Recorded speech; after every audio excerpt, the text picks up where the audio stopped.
ดีครับยินดีต้อนรับเข้าสู่ช่องรถดำซิ่งดินด่วนนะครับผมวันนี้มาเยี่ยมเยียนทีมงานทอเจริญทรัพย์ครับต้องบอกเลยว่ารถเยอะมากครับโอ้ยปาดกระเด้ากระเด้ากระเด้ากระเด้าอ้วเอาหัวสั่นหัวคลอนเลยครับไปดินทรายแบบนี้ครับรถเบานี่กระเด้าแน่นอนมาถึงโชว์สกิลให้ดูเลยว้าโอ้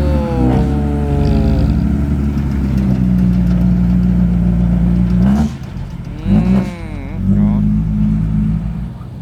สงสัยจะแกล้งผมแน่นอนครับ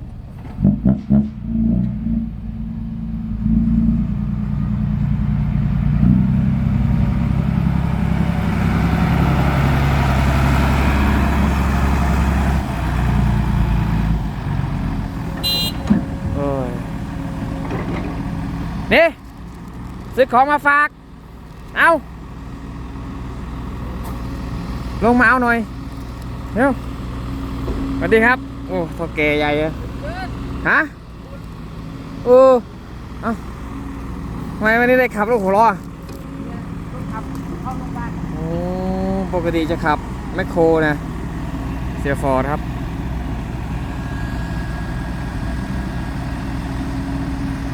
โอ้ดินเยอะมากมายครับตรงนี้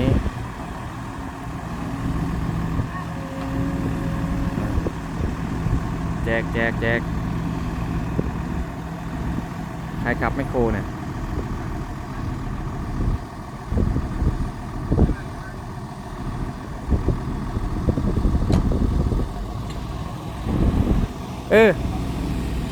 เอาไปวางไว้ตรงนั้นอ่ะให้เขาหยิบเองเขาจะรู้ไหมอ่ะ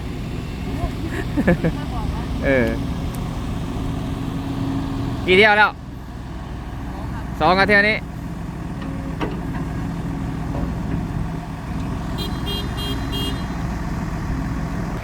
เอ้าเป็นไรอ่ะ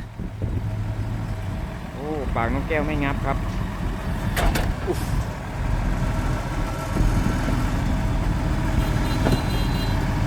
ยัง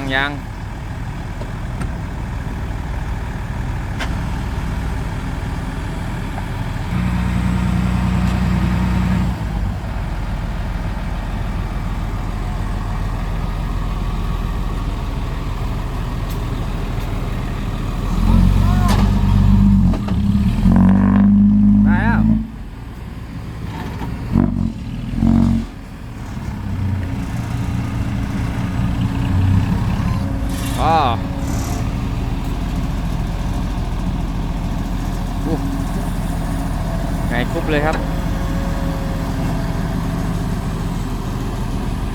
ซูเปอร์ XM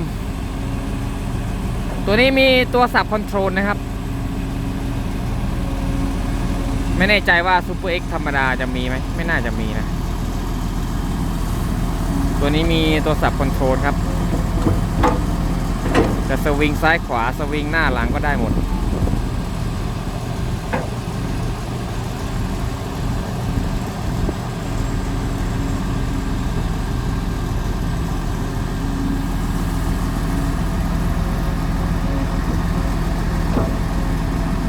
ยังไม่พอ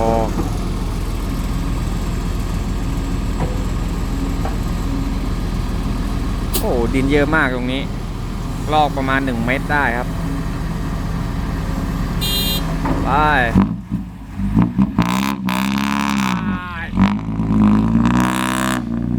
โอ้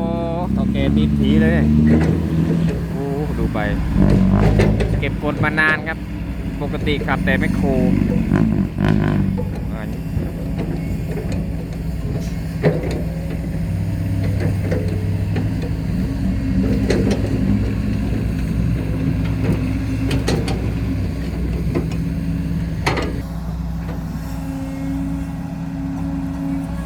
ถ่ายทำลำบากมากครับ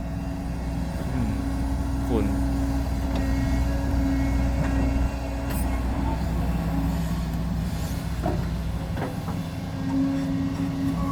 โ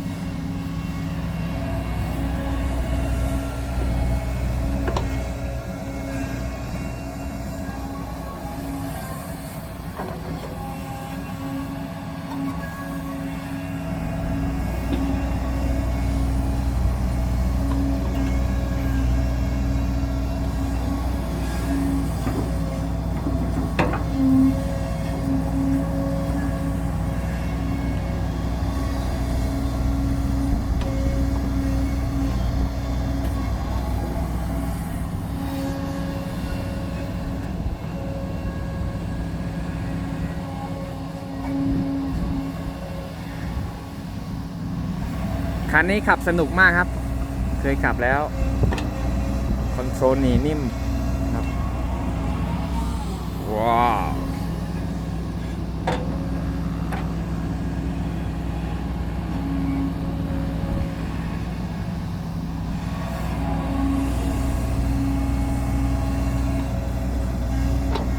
วิ่งไกลครับ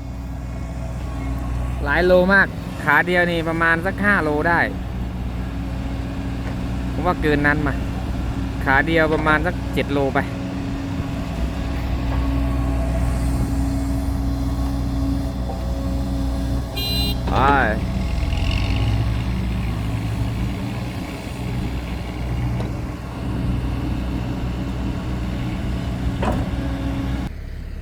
มากันแล้วครับทีมนี้ปกติจะวิ่งกัน2 ชุดนะครับอีกชุดหนึ่งจะเป็นSK 135ตูดหม้อครับตัวตูดหม้อ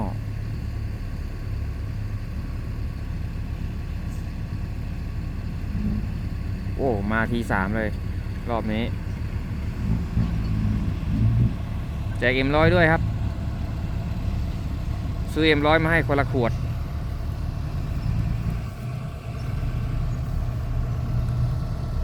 ดูดีๆครับระวังตำกันเด้อ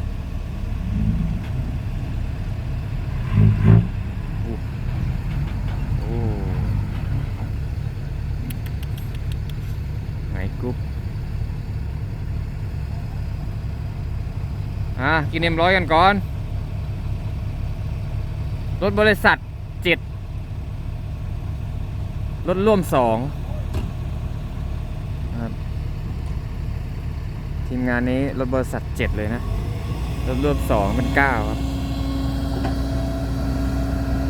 โอ้อยู่ผิดที่หรือเปล่าเนี่ยว้าวโอ้ยไม่เป็นไรครับคุกฝุ่นไปก่อนเพื่อ FC คุกฝุ่นได้ครับ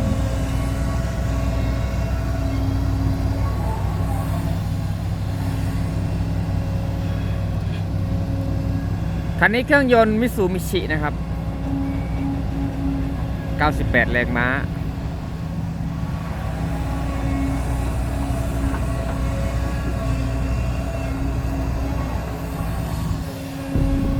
พุ่งกีนี่ก็ประมาณสัก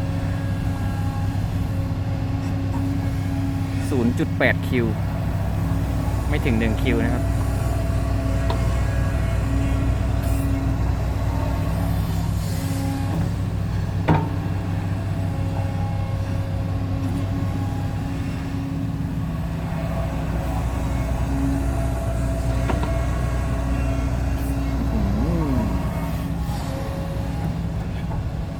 บอกเลยว่าผมยืนคุกฝุ่นอยู่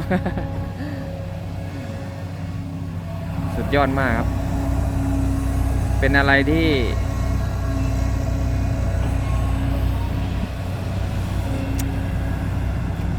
ไม่น่ามาอยู่ตรงนี้เลย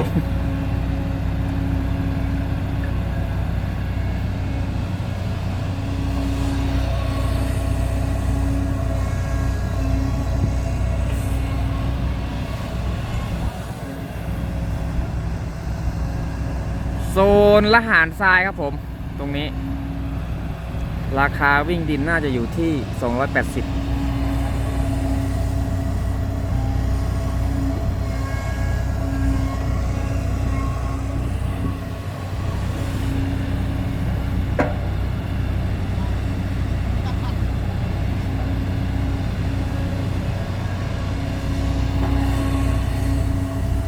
รถบริษัท7 คันนี่รับเละเลยครับ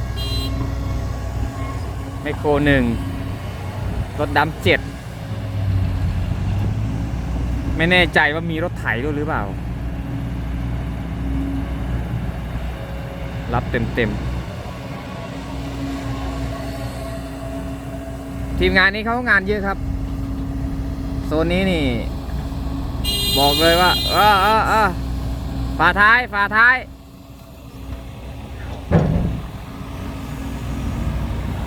บอกเลยโซนนี้ไม่ค่อยมีใครมาแย่งงานครับ ค่อยมีทีมอื่นมาแย่งงานเท่าไหร่ราคาดีด้วยครับโซนนี้สงวนศักดิ์ใช้รถอู่สงวนศักดิ์รถดำทุกคัน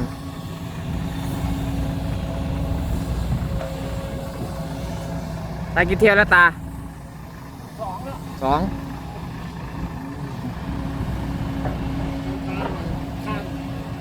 อ๋อโมเดลทำทางข้ามคลองดิ่งไกลเนาะขาเดียว7 โลได้ไหมขาเดียว7 โลไหมเนาะ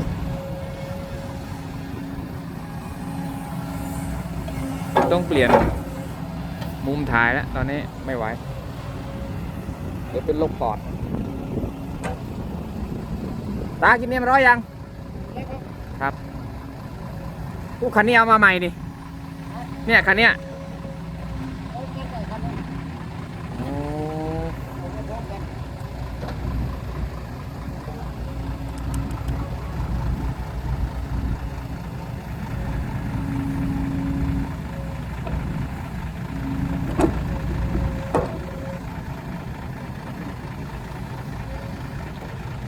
ต้องลงมาดูดยาเส้นก่อน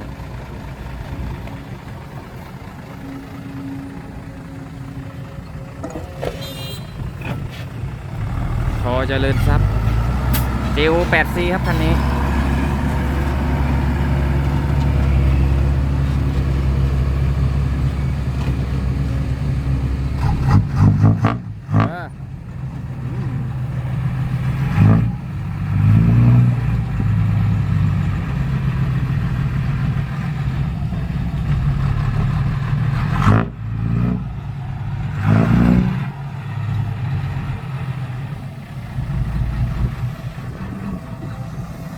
คันนี้นี่กันชนพังหรือเปล่าไม่รู้นะนาซ่านี่จัดเต็มครับไม่รู้ใครขับน่าจะคนชื่อปอนขับนะคันนี้แต่ก่อนเสียนนท์จะเป็นคนขับ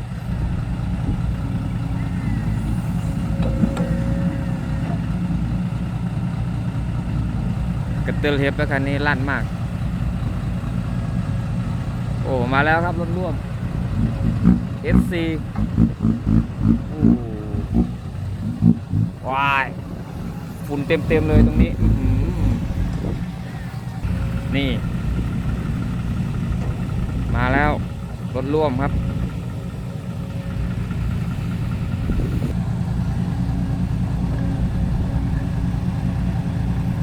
แฟด3ฮะหม้อก๋วยเตี๋ยว15 นิ้วหรือเปล่าไม่รู้ไม่15ก็12ครับ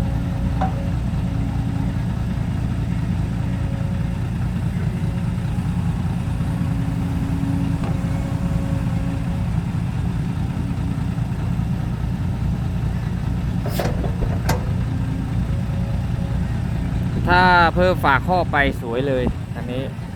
ต้องจัดฝาครอบขาดกันชนอีก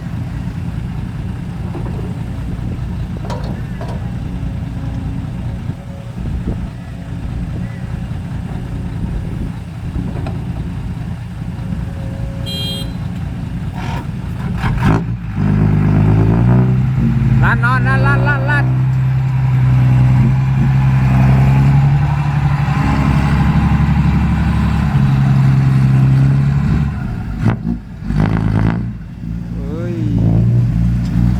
นี่ครับรถร่วม2 คัน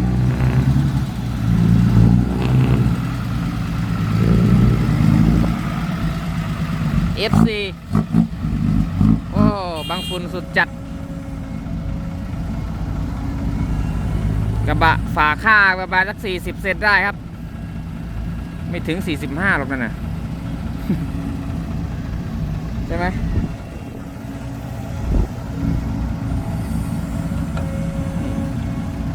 คันนี้น่าจะ117 แรงม้าครับ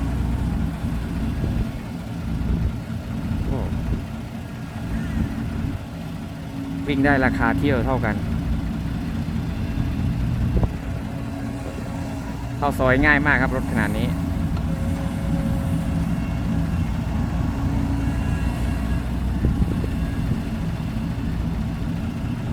ใครที่จะเล่น6 ล้อก็รุ่นนี้ก็น่าเล่นครับเข้าซอยง่ายครับแต่เพราะว่าเครื่องมันน้อยไปสักประมาณ145 165นี่ใช้ได้เลยครับเปลี่ยนเครื่องยกเครื่อง145ใส่หรือว่ายก5 สูบไปเลย175 JO 7C ใส่ไปเลยนะแต่ใส่หัวรุ่นนี้แหละเพราะว่ามันเล็กนะครับแล้วก็เข้าซอยง่ายมากซอยแคบๆหมายถึงซอยแคบๆนี่เข้าง่ายมาก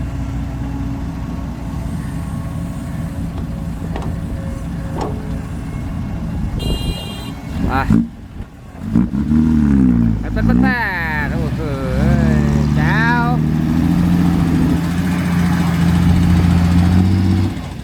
นี่สับ2เลยนี่ครับวิ่งได้ราคาที่เท่ากันนี่แกมี2 คันคันนี้ด้วยฝาข้างนี่ซ้ำๆกันเลยนะพอๆกันรถนี่น่าจะขนาดเท่ากันเลยเนี่ย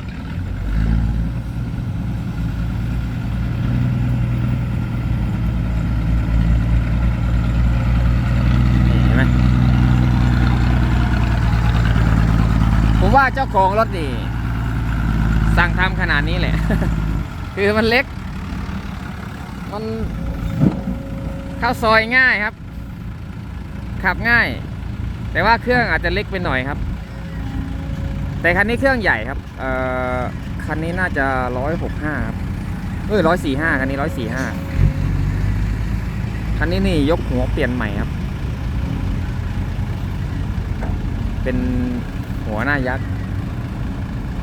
กระทัดรัดครับ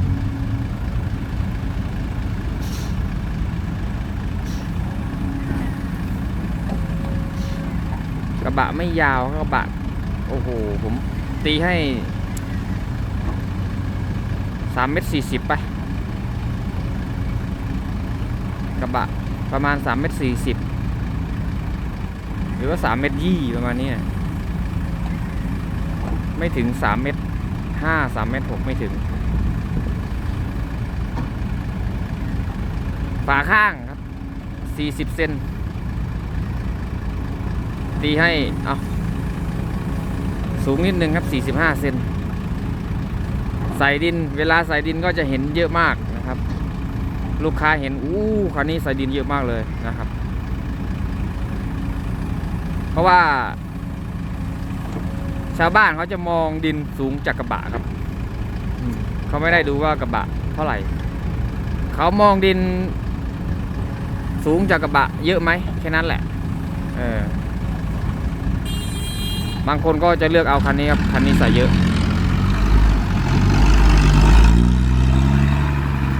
ฝาข้างนี่สำคัญมากแต่งานแบกครับงานแบกจะเสียเปรียบแบกได้ไม่เยอะ